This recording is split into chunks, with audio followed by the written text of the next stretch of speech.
Hi there, I'm Pete Cater, and I've come along to Drumtech today to demonstrate to you some musical examples of some of the basic jazz exercises in issue 65 of Drummer magazine.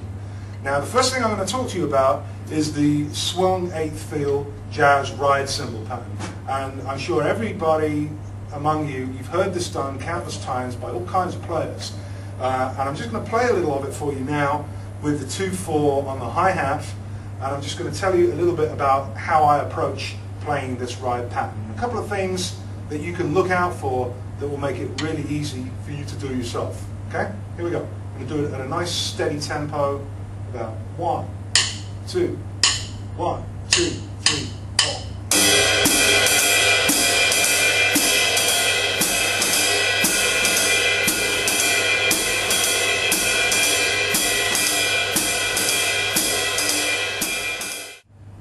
Now, if you're going to do this, it's very important to have a really solid and at the same time relaxed grip on the stick. I haven't got like a single pinch point kind of fulcrum going on with the thumb of the first finger or anything like that. The whole hand is wrapped around the stick, and whereas the thumb, the first finger and the second finger are the most important, everything plays a part. The work is shared out evenly across the fingers and the wrist and to an extent the forearm, so it's not like a whole lot of pressure in one area, because that can lead to tension. And another important thing to notice is that when the stick actually makes contact with the cymbal, it's at its most relaxed point in its entire motion, up and down. So what I'm not doing is I'm not burying the stick in the cymbal, I'm not snapping shut and causing a lot of tension. So what I'm doing by doing that, if you play like this,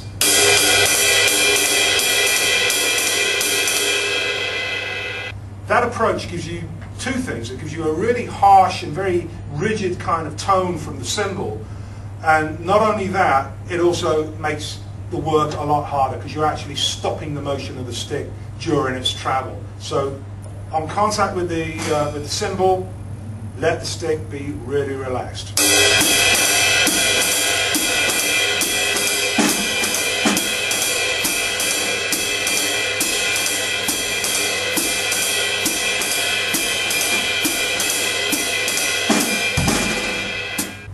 I was very fortunate in the mid-1980s to spend a bit of time with the legendary drummer Mel Lewis, who, and this is pretty much the concept that he shared with me at that time. Check him out on YouTube. He passed away a long time ago now, but check him out on YouTube and on record. Some of his big band recordings from the 60s and also from the 1950s are real textbook examples about this whole idea of the swinging ride cymbal pattern. Okay, let's now look at some basic coordination. Now, when you think of jazz independence, it's very it's a common mistake for a lot of players to try to do a lot of really complicated, very difficult four-way independent stuff, different lines going on in the four limbs. And what is overlooked is having a really solid foundation. So what we're going to do to get this whole thing going is we're going to start with just playing really simple, the most simple left-hand pattern you can think of, which is just 4 quarter notes in the bar. So what's really important to get a good solid foundation with this is to make sure that the 4 limbs are really locked in, that there's no kind of flamming, there's no inaccuracies, that they're all coming down and they're making those quarter notes in the same place together every time. So the first example is just quarter notes on the beat on the snare drum with the ride pattern and the left foot doing 2 and 4.